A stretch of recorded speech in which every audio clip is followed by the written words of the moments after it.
Welcome, everybody, to the latest edition of the Ultimate Cleveland Guardian Show. And while most of us are dreaming of a Guardians championship, apparently Zach is dreaming about Terry Francona. Zach will explain what the hell happened with that and a good week for the Guardians, all coming up on today's Ultimate Cleveland Guardian Show.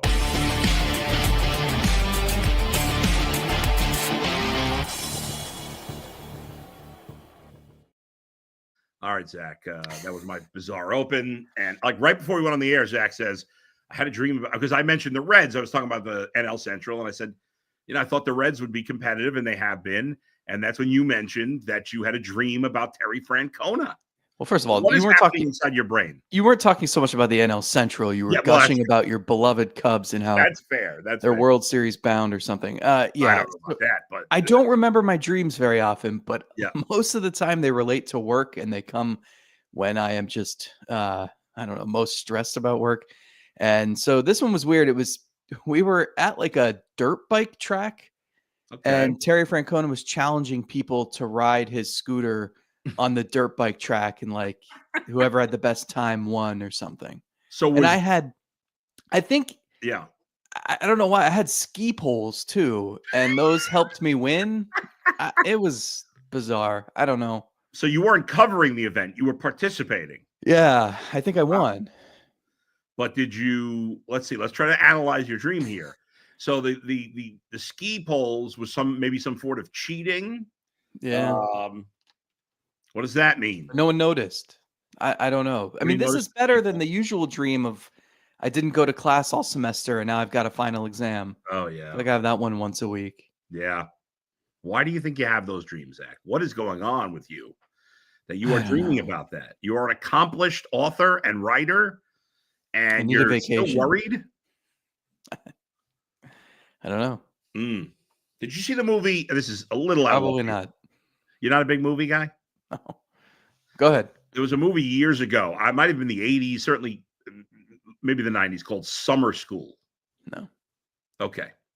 So I think Mark Harmon, I know Mark Harmon was the star of this, and not Ali Sheedy, Kirstie Alley was in it. And a couple of, well, it doesn't matter.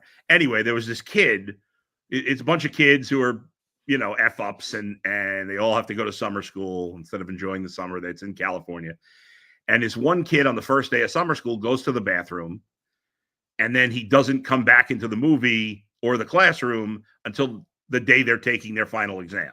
So he misses the entire semester, and then he, gets like a 97. He gets the best grade in the class, while all the F-ups who've studied for months and months, do okay. There's some improvement. And I'm trying to correlate that to your dream that you. I think this is a pretty common one. Yeah. Oh, yeah. I haven't done the research. I'm sure it translates to stress or something. I actually did. I lived this out though. I did this at Michigan State my first semester as a freshman. I had transferred to Ohio State during the semester. Yeah. And or applied to transfer. And I got accepted, and I knew my GPA wasn't going to transfer over, just the credits. So all I had to do was pass the classes. It didn't matter what my grades were. Right. So there were several classes that I had an 8 a.m. journalism class. Yeah. And I didn't go to it until the end. Why are we talking about this? I didn't go to it until the end. And so I lived out that dream that so many people had. We have to talk about this because it puts you in, people see you as more of a human being instead of just an anonymous writer in the booth with all the hoity-toity writers. Chris Ossenheimer, he's very hoity-toity. Oh, yeah. Poinsy's very hoity-toity. It's, his name is close to hoity-toity. So there you go. What a bunch. Anyway, I'm just kidding. We got a lot to get to today. The Guardians had a great week after not a great week last week, and it didn't start well with that first loss to Minnesota on Monday. But, Zach, the rest of the week went great. The Guardians end up winning 3 in a row against the Twins. They lose the first game to the Jays, but bounce back the last 2 days. The pitching much better over the last week. Some clutch hitting. I got to say, I don't believe in jinxes or curses or reverse jinxes, but on UCSS last week, I started the week by saying it may be time to stop playing Bo Naylor, and then he hit 2 home runs in consecutive days. And then later also last week on the show, I was like, I'm sick of Daniel Schneemann. He's not a major league starter. Keep him on the bench. We need a starter here. And Daniel Schneemann with the magnificent 2 home run game, including the grand slam against the Blue Jays in the 9th, and they needed another big hit yesterday. So I'm trying to turn around somebody else. Yesterday, I just tweeted Rocchio stinks. So I don't know if that's going to do any good, but that'll be your toughest test yet. Look,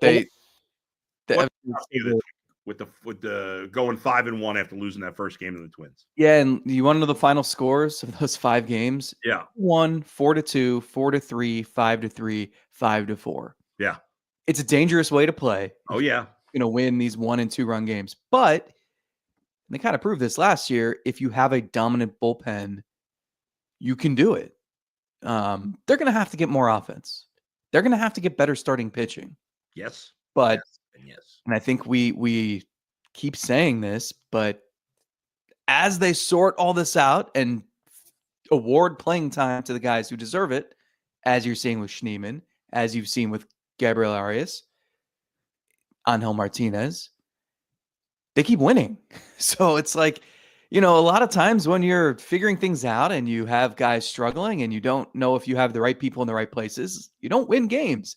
They are winning games. They're finding ways to pull these out. And you hope then that as the right people earn more playing time and the guys with track records like Jose Ramirez can play better, Tanner Bybee can pitch better, Emmanuel Clase can pitch better. As those guys get back to their levels, you hope, then you'll continue to win. So it's incredible. I mean, the pulling out all 3 of those against Minnesota and the way that they just continue to torment the Twins. Honestly, it's hilarious. Yeah. But that getting 2 or 3 in Toronto, which I don't really know what to make of the Blue Jays. Like they seem top heavy. They have some really good talent. The bottom of their lineup stinks. Their bullpen kind of stinks. But that's a tough place to play. Like if you can take 2 or 3, that's a really productive weekend. It was a great week. It's so funny because last year we spent the first month, 6 weeks, whatever it was, saying, are they legit? Are they legit? And now their record's about the same as it was last year at this time. It's not quite as good, but they have the 3rd best record in the American League.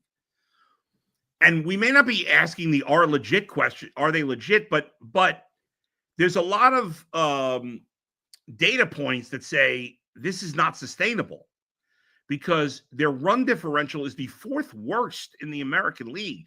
To have the 3rd best record in the American League with the 4th worst run differential, they're only 1 better than the White Sox in run differential. I mean, think about this for a second. The Guardians are 20-14. The White Sox are 10-24. Guardians are 10 games ahead of them in the standings. Run differential, Guardians -23, White Sox -24. But now, -20 of that -23 came in 27-hour span or a 24-hour span last weekend, right? You had the back-to-back 10-run losses against the Red Sox and Twins. True. And that's not, usually I would say that's not an excuse because that stuff all evens out. But this is not a team that's going to go beat somebody else by 10 runs. No. They don't have the offense to do that. No. So to me, it's not, are they legit? Are they not? Is this smoke and mirrors? It's, can it eventually be legit?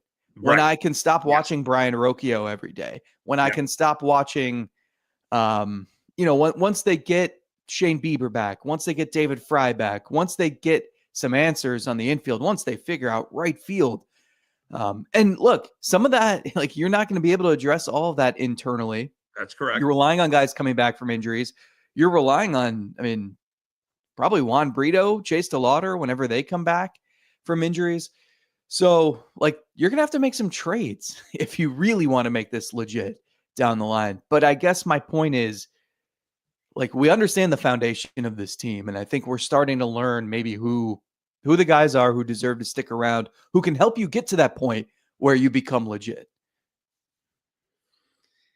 When you look at the lineup, to your point, there's who's legit, who's not. I want to go through that on the lineup because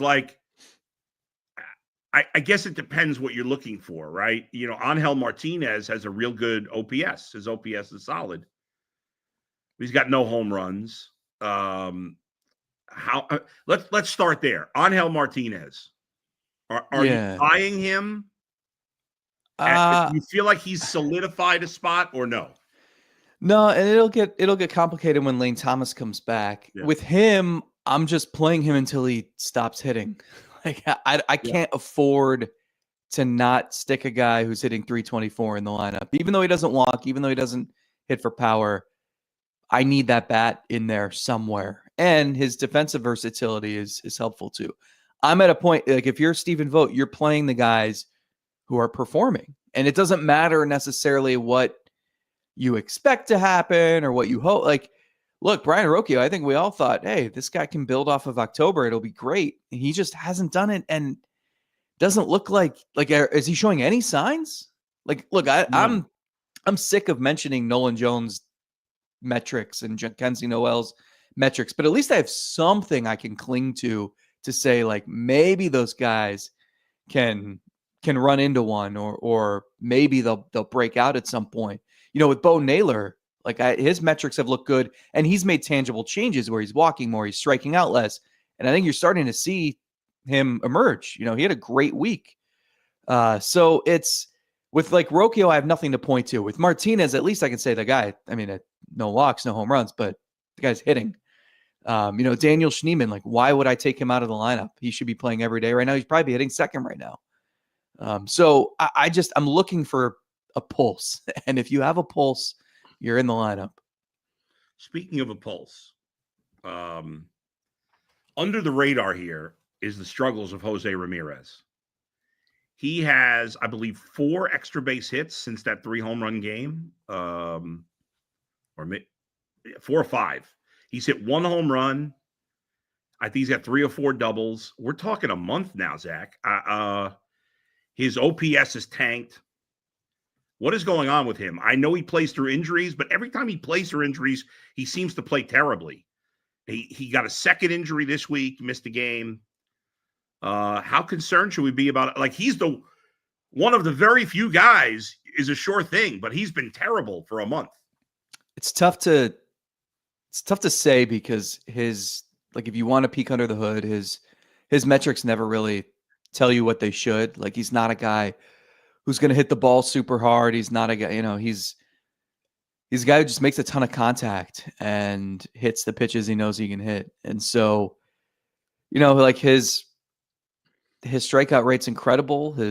Maybe he's chasing a little bit more. He finally took a walk on Sunday. I always think that that's the springboard to better things, when you can show some patience and not chase those pitches, because he makes so much contact. If you're going to chase out of the zone, you're just going to hit a pop-up, hit a roller. You're going to make weak contact, as opposed to just drawing walks and then make them come into the strike zone. And that's when he can do damage. So, if you look at his total numbers, he's still been above average, and, you wouldn't think of anything of it, but you're right. Since that 3 homer game where I think we're all saying oh man, maybe this is the year he wins MVP and he's never going to slow down.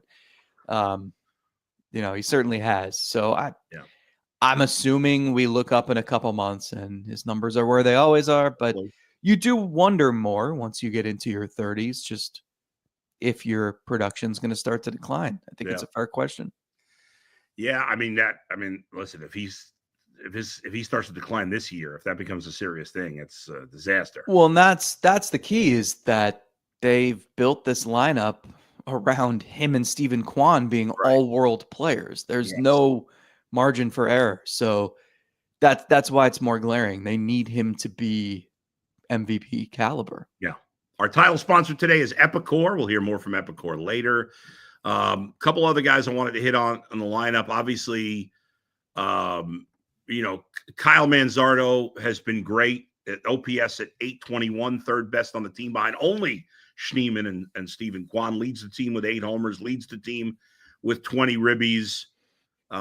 He was a guy we weren't sure about before the season, but I think he's the guy clearly that hadn't proved it, that you felt most confident in. And, I have a ton of confidence in him going forward. He looks like he could be an all-star in the next couple of years potentially. Yeah, I liked. I don't know about you, boy. Like their at bats Sunday reminded me of like the old school Red Sox when they had like Trot Nixon and Bill Miller and Mark Bellhorn and Kevin Millar and those guys who would just grind out at bats and make you throw so many pitches. And if you're a pitcher, it was just a slog. You didn't have the pitch clock, so those games were all going 4 hours because those guys just worked counts. And Manzardo's done that really well. Obviously, Quan excels at that. Schneeman's been good at that. Santana, when he's working well, he can do that. Ramirez, and it just like a big thing. Like when you can be patient and you can be selective, obviously, it allows you to then hit the pitch that you want to hit. And we've learned with Manzardo that that's something inside that he can pull. And so, what have you seen lately? You've seen pitchers just attack him away. So I thought it was nice on Sunday. He had 2 hits. I think at least one was to like left center, one off a lefty. He had 2 walks. And it's just like you have to understand how pitchers are going to approach you and then react to that. And if you can make adjustments and prove you can handle it, that's when you go back to getting the stuff that you love to crush. So for him, and like people point to the batting average being low, and it's like, well, this is why, because he's a young hitter.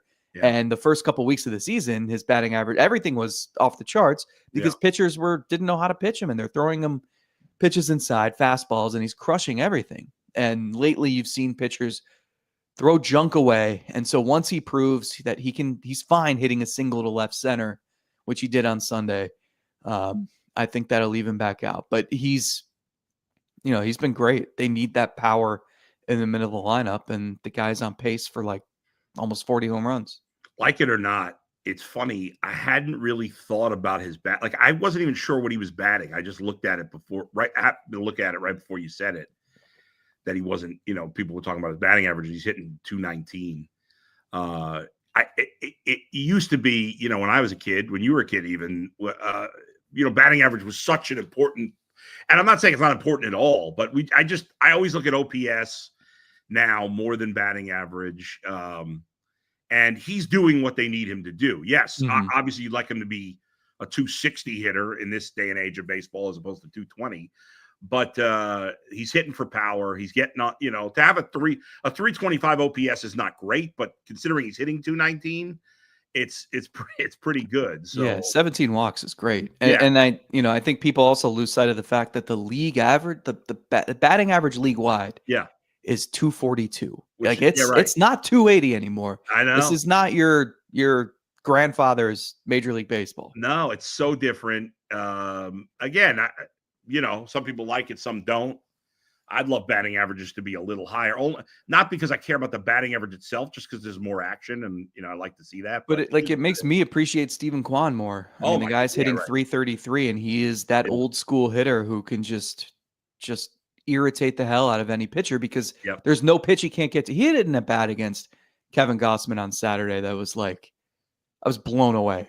I think it was like 7 or 8 pitches, and he was just spoiling splitter after splitter, 98-mile-an-hour fastball, and finally flicked a splitter off it was not a strike. It was like a foot outside, and he probably would have been mad at himself for swinging at it, but he was able to hit it into left field for a single. And it's like, if you're a pitcher, what are you supposed to do against that guy? And I think in today's day and age where, we just talked about no one hits for average, no one hits like he hits. Like there's like 2 guys who are like him. Right. Him and Luis Arias. Yeah. And he's incredible. Like this guy could be a perennial all-star. No doubt. And it wasn't a slouch pitcher either, as you mentioned. Gossman, pitched well. It was their only hit for 7 innings. Yeah. No, he did an excellent job. All right, one other guy I want to hit on the lineup, then we'll switch to the pitching. Gabriel Arias, not a great week, but he capped it off nicely with 3 hits and a couple of ribbies yesterday after he had cooled off. I mean, listen, we'll see how it goes the rest of the year. But it feels like Gabriel Arias is a legit member of the lineup now because he was a top prospect. I'm going to give him the benefit of the doubt, as bad as he's been the last few years. But who knows? Maybe they found their answer at shortstop with him after all. That would be great. Yeah, look, metrics and data and everything that can help you, give you context, try to figure out what might happen, but it does not guarantee anything, and it doesn't tell the full story. And if you look at someone like Nolan Jones, who hits the ball harder than anybody else, you would think, oh, well, this guy's going to run into a bunch of home runs at some point, but he hasn't. And at some point, you have to prove it. And metrics are just that. They don't count towards wins and losses. And with Gabriel Arias, you look and you see he's got like the worst whiff rate in the league, and he chases everything, and he strikes out a ton. So what? Like, beggars can't be choosers, and he's produced, so he's got to be in the lineup. And look, eventually, if you had to predict, you would say the numbers will regress and all those bad habits will catch up to him, but they haven't yet. So ride that while you can, especially with Rocchio struggling and looking just lost. It would be Schneemann and Arias in the middle of the infield for me. Yeah, and there have been players that strike out a lot, have a terrible whiff rate, that have had success in the league. Maybe not forever. And they, I think about Javi Baez, right? And he's had, after some bad years, he's having a little bit of a renaissance with Detroit this year. He's playing better. He's been. I don't know if I'd want to be compared to him, though. He was like the worst hitter in baseball for 3 years. Right, but what I'm saying, but he was. But there's those extremes. Yeah, he was also an all-star. You know, I mean, it's just so we've seen it. Another former Cub with Tampa Bay, Christopher Morel, is kind of that kind of hitter too. I listen, but there have been guys who. Alfonso Soriano was another guy, and I don't know if he's going to be any of those players. At their best, Soriano and Baez were all-stars. Soriano was a 40-40 guy. So again, I don't know but there are guys. But the thing with those guys is, and if he's as good as those guys at his best, my God, that'd be amazing. But the thing with those guys is they'll go 40, 50 at bats where they look like the worst player in baseball. And then they'll go 40 and 50 at bats where they look like the best player in baseball. And that's something you got to put up with. And I think you can, and eventually when their skills start eroding, they go down quickly. But maybe that's what he becomes, where there's stretches where like, oh, this guy stinks, but you got to stick with it because he'll make it pay off with some good stretches too. And they don't have better options. That's the key. Yeah. So I'll take the inconsistent guy over the consistently bad guy. Play who's producing. Yeah. It's that simple. All right. Folks, I want to talk to you about Epicor. Let's get into Epicor.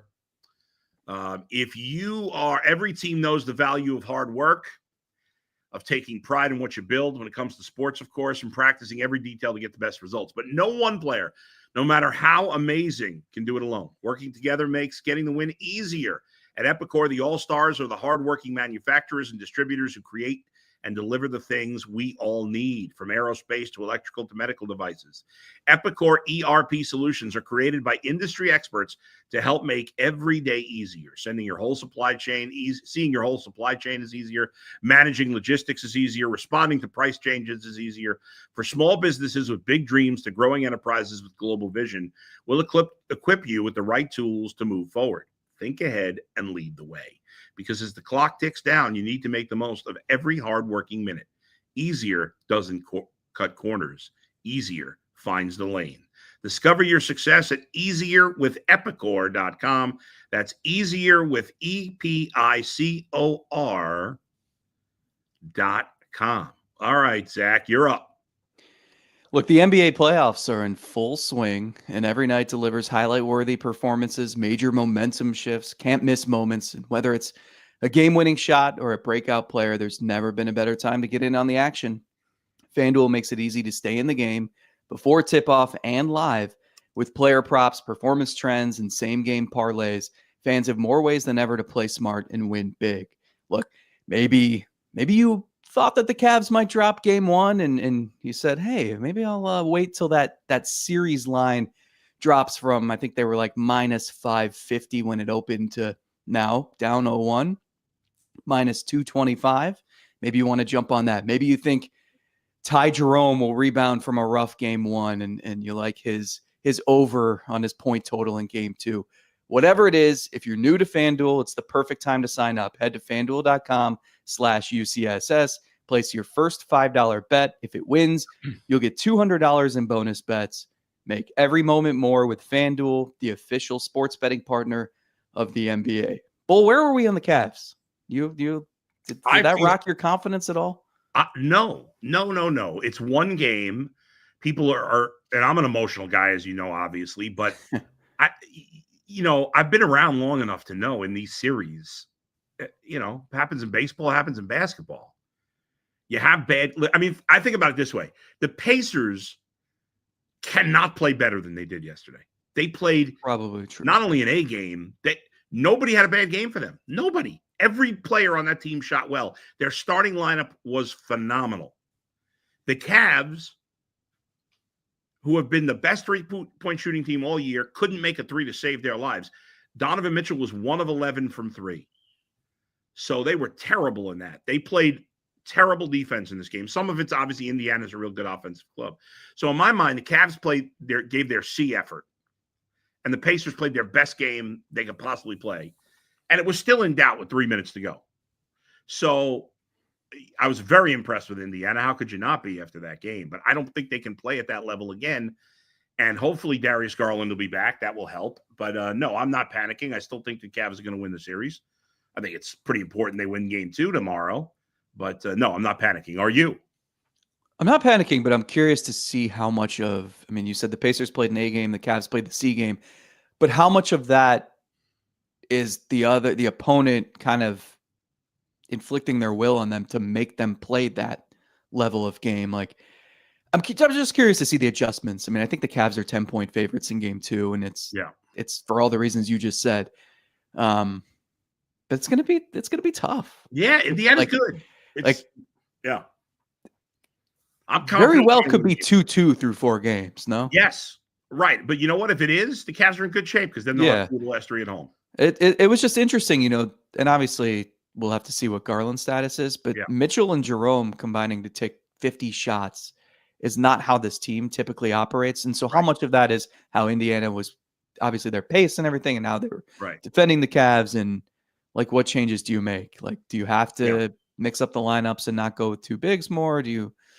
The things you can do to apply pressure defensively. Are there ways you can disrupt the Pacers from playing at a breakneck speed? But obviously, like the Cavs like to play up tempo.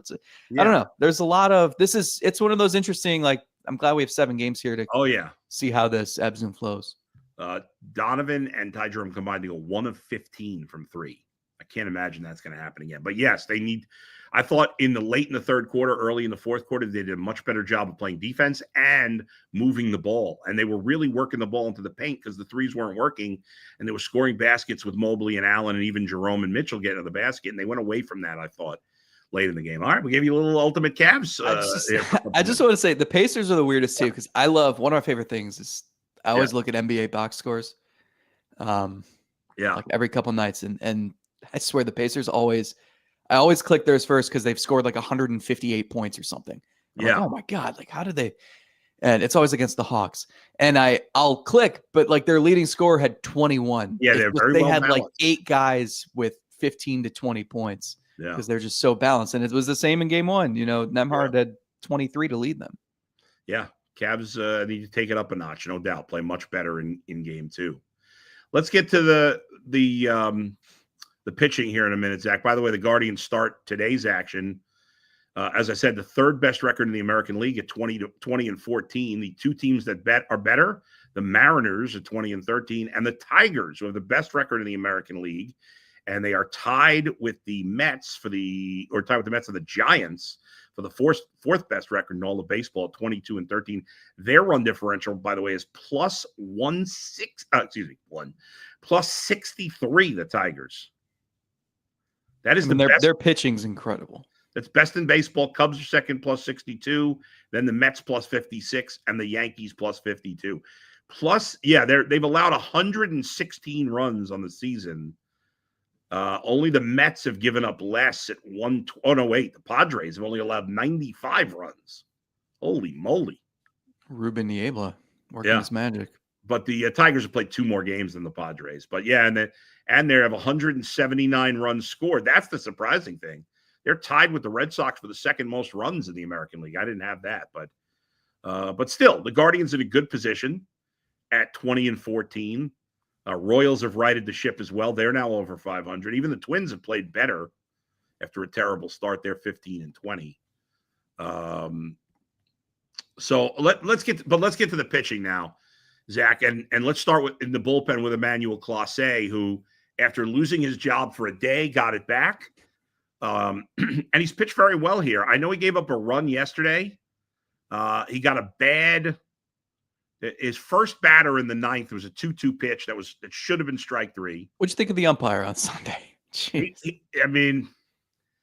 I got to say this. Overall, for all the complaints, I think the umpires, for the most part, do an excellent job. Sure. It's so easy now because we got the box on the screen, and it's so easy. I thought the strike zone was very inconsistent on Sunday. I don't like when announcers complain about it. Well, here's what I don't like. I don't like when announcers only complain when it's bad for their team. That bothers me because there's no cheating. Guys who make some missed calls. I thought the umpiring was inconsistent, to be nice. But that Clase was pissed because that should have been strike three. And he usually gets that call because he's, as we've talked about, to his detriment to some degree, he's too much in the strike zone. But and then, of course, he makes an error on the next play. And they got one hit. Biggio got a hit. I'm not Biggio. Bichette got a hit. Confusing my legacies. Then the sacrifice fly. But I think it was a good week for Clase, and I'm feeling really good about where the bullpen's at. The four guys from last year, Gaddis got himself in and out of trouble yesterday. Obviously, Cade Smith continues to be great. Herron, who had some struggling moments earlier, is doing well, and I'm feeling very good about the big four in the pen. How about you? Yeah, I think they came into this season. Obviously, those four guys got late starts in spring training just because the workloads last year. I was looking this up the other day. Those four, I believe, I wonder if I still have it, ranked at no one made more appearances if you include the playoffs than those four in baseball. Right. I mean, they were all up in like the low to mid 80s. And yeah, it was Gaddis 86, Herron 84, Smith 83, Clase 81, and then Clay Holmes 80. So no one made more appearances in baseball than those four pitchers. So you just assumed there's going to be a little regression. And so they signed Paul Sewald. They knew that they'd have at some point Franco Alamon, who they really like, Andrew Walters, who they really like, Nick Enright, who they really like, Eric Sabrowski, who they really like. All four of those guys are hurt, although a few of them are working their way back now. But the incredible thing is those four dudes who pitched every freaking day last year, aside from Clase, the other three have been just as dominant.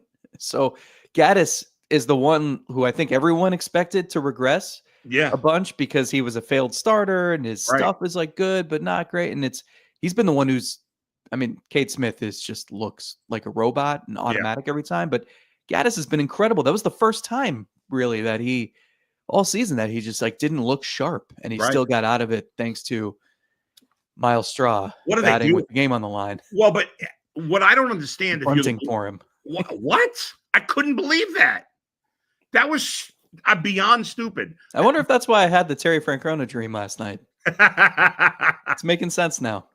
How, if you're the Blue Jays, do you allow Miles Straw to hit in that situation? Why would you bunt with Miles Straw on deck? He is the last guy in baseball.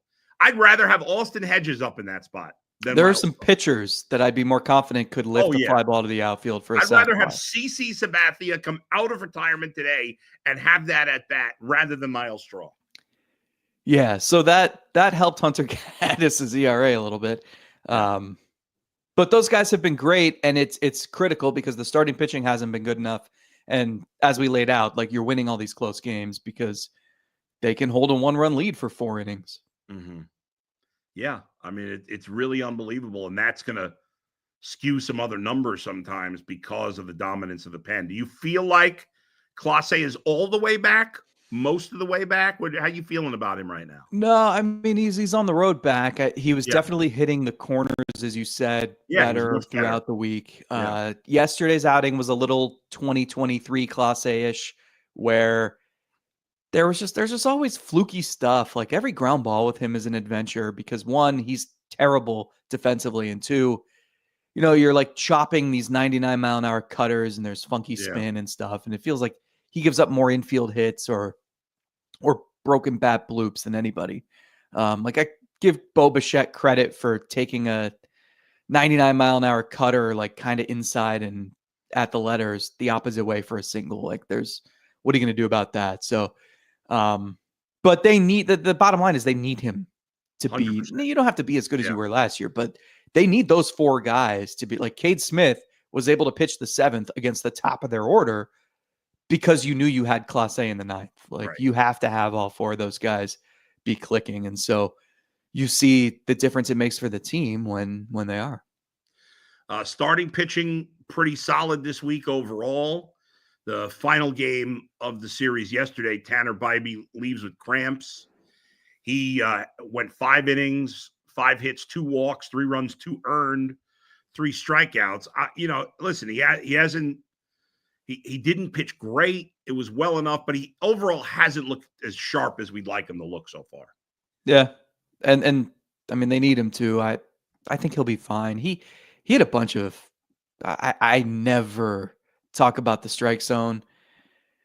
He had some like poorly timed misses by the umpire on Sunday that, caused him to throw more pitches or whatever. He wasn't his sharpest, and I feel like he gave up hits at the wrong time that led to that 3-run inning. But I'm not worried about him. Gavin Williams, you see the stuff. It is so reminiscent to me of Danny Salazar in 2014, where like I feel like Danny Salazar had 10 starts like that. Yeah. Where he goes 4 innings, he strikes out everybody, but he walks everybody, gives up hits, and he throws 100 pitches in 4 innings. And it's like the stuff is incredible. Why can't you just throw strikes consistently? It's just it makes you shake your head. I think he faced I want to say 24 batters in 4 innings, and 21 of them either walked, struck out, or got a hit. I mean, it was like every batter. I think it was like 12 base runners, but he only gave up 2 runs because he would get the strikeouts. And you watch him, and there was, and that was like that with Danny Salazar too. You watch him like, this guy should be dominant. His stuff is nasty. And I don't think Gavin Williams can figure it out. But I don't think you can just send him to AAA because we just watched him blow away people in spring training. Like that's what made us think that this guy was destined for a breakout season. I think if he went to AAA, he would just do this. Like those hitters aren't going to touch his 100-mile-an-hour fastball, and but it's about location, especially the secondary stuff. And he hasn't had it, and I do wonder how much.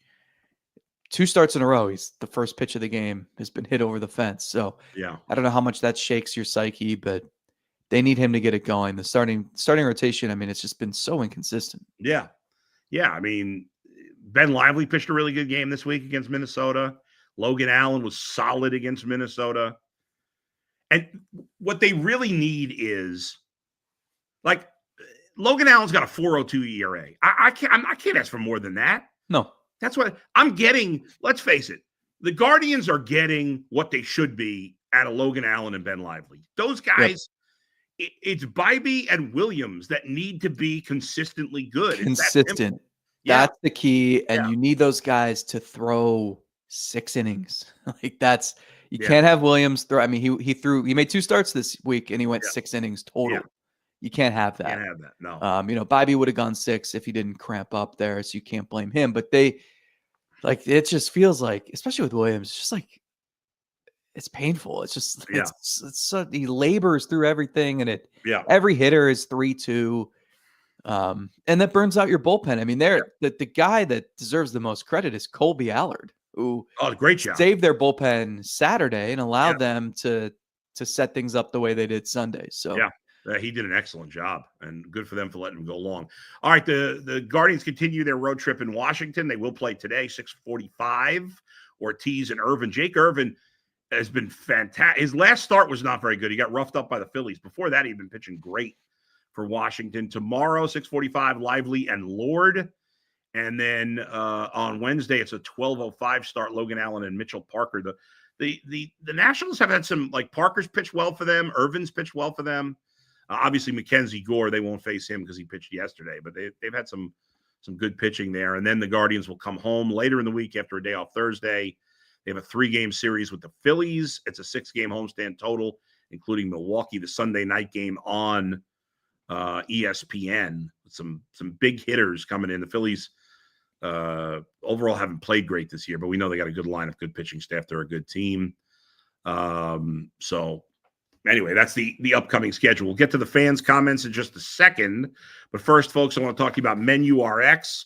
If you're tired of trendy diets that don't deliver real results that are impossible to stick to, check out MenuRx.com, menu-rx.com. My guy, Dr. Jake May, who runs the program, he's fantastic. He will design a program for you specifically. This is not a situation like some of these big box weight loss companies where it's like, you have to fit this program. You got to keep your points. You got blah, blah, blah, blah. No, this is for people. So if you've struggled like I have, talk to my guy, Jake, and the people at MenuRx. They will help you. Or if you're someone who just wants to get in better conditioning, you're dealing with nutritionists, scientists, people that know what they're talking about, real professionals in the industry. So whether you're chasing peak performance, building your dream body, or seeking optimal longevity, MenuRx will help you reach your goals. Go to menu-rx.com to get your consultation today. Also want to talk to you about Buckeye State Credit Union. Today's episode is brought to you by Buckeye State Credit Union. If you're unfamiliar with them, let me introduce you to the financial friend you didn't know you needed until now. Buckeye State Credit Union is a local brand that offers a wide range of products, from checking accounts to home equity lines of credit and auto loans. They have some of the lowest rates around and are committed to serving Northeast Ohio. The Cleveland location is in Shaker Heights, but there are 5 brick-and-mortar locations across the state. Buckeye State Credit Union is here to help make your life easier. They make banking more convenient, always putting the customer first so you leave feeling cared for, valued, and respected. Connect, simply, and adapt. These are the core values that make Buckeye State Credit Union the right choice for you. For more information, head to buckeyecu.org. That's Buckeye State Credit Union. Your money simplified. All right, Zach, let's get the comments from the fans before we wrap things up here. Let's see. Derek says, can't wait to see the guys play Wednesday. Day baseball is goated, especially when you get out of work early. Also think we'd be better off pinch hitting Bull to pull off a sack bunt. I was actually we saw the video. Yeah, of me not being able to get up at first. I'm in terrible shape now. But when I played baseball in high school, before making the life-altering mistake of quitting before my senior year, which I still regret to this day. Where would you be now? Where would I be now? Maybe I'd be playing professional. No, I'm too old for that. And I wouldn't have played professional baseball. But I think I could have played Division III baseball. I was good enough for that. And I don't know. I'm very happy with my career. So I really. Where were you going with this? You would have hit a sack fly? I was not. I never sack bunted. But every once in a while, I did it like 3 or 4 times. I was successful every time. I'm a right-handed hitter, left-handed thrower. Very unusual combination. But every once in a while, I would get up left-handed. There was no scouting reports. Teams didn't know you. This is high school in Brooklyn in the 80s. I would get up left-handed and lay down a bunt. I did it probably, I say 3 or 4 times, maybe not even that much. Maybe I did it once or twice. I don't know. But I did it a couple of times. And I could bunt left-handed. Every time. I'd put it in the right spot. Perfect. And when I was 17, I had solid speed. And I was a good base runner. Those days are long gone. Mark says Zach looks like the kid from 3 O'Clock High. I don't know anything about the kid from 3. Do you know who that is? Zach's no, I'm just not a big TV movie guy. Just gonna put on blinders and take that as a compliment. I hope it's a compliment. Phil Strubble can't be mad at 20-14 with how little offense we are getting. Reminds me of the team 2 years ago that just won games. However. Diesel, the Guardians' strategy each year seems to be, let's see how good we are, then try to make a penny-pinching move for a marginal hitter at the deadline. Who are we going to target this year? Speaking of which, Lane Thomas. Nothing like that guy, by the way. Oh, you don't look like him? No. Who's the kid from 3 O'Clock High? Kid, how do you know which kid is it? Kid from 3 O'Clock High. Casey Shamashko? I don't know. No, you don't look like him. I don't know where he's coming up with that. Zach, what's his feel? Is Lane Thomas coming off IL today, you think? No, he's got to do a rehab assignment for Okay. a few days, but maybe this weekend. Okay. So yeah, I mean, they're going to target a Lane Thomas type of player, maybe. I think it's too early to say because right now I would say that they need like 2 bats, a starting pitcher, another reliever. They need everything. Yeah, they need a lot. We know they're not going to get all those things, but I guess you never know. Maybe they'll shock us this year. Benjamin says, gritty team. Nathan says, Clase looks like he's gained his confidence back.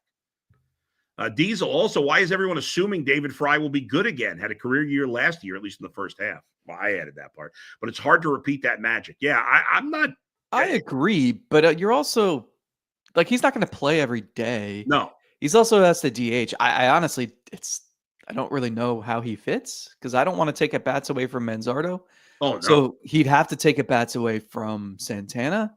But so that's what I mean is like you're probably just going to play him against lefties, I guess. Yeah. And you know he's always crushed those. So yeah, low expectations, but a bat who. Like, wouldn't you feel okay with him hitting in the upper half of the lineup? Absolutely, especially against lefties. But yeah, absolutely. Nathan says Fry will be a great DH as a pinch hitter. Nathan also says Kyle Manzardo looks like the actor Steven Zahn. I can see that's one I know. Yeah, you believe that? It.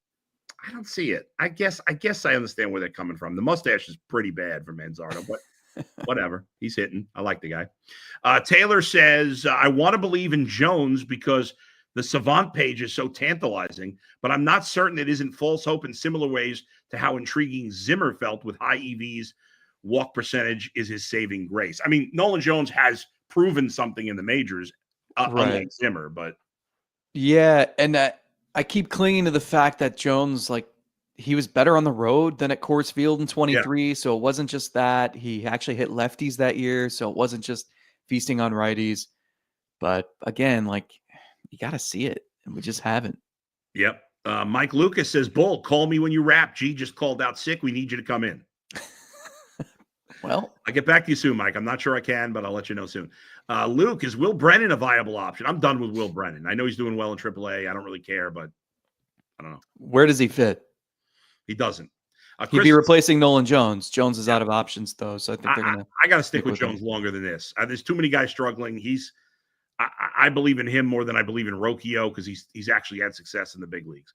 Christian says CJ Kafis is hitting everything in the minors. Could he be called up sometime soon? He has been great. And he's been playing a little bit of outfield too because he's blocked at first base, obviously, this year. But, yeah, I think you'll see him at some point. Yeah. And finally, Ethan says, when do we send Rocchio to the moon? What blackmail does he have on Vote that he is still up here? The moon? That would be far if that's where your AAA affiliate is. And every single time you had to fly a spaceship. I mean, that seems, a little harsh to be sent. The guy's going to die if he goes to the moon. Ethan, I understand. Probably hit the ball farther, right? How would but he'd make more errors too. And have terrible base running. All right. Thanks everybody for joining us today. Zach, great stuff as always. We'll talk to you all next week. Where else but right here on the Ultimate Cleveland Guardian Show. See you, everybody.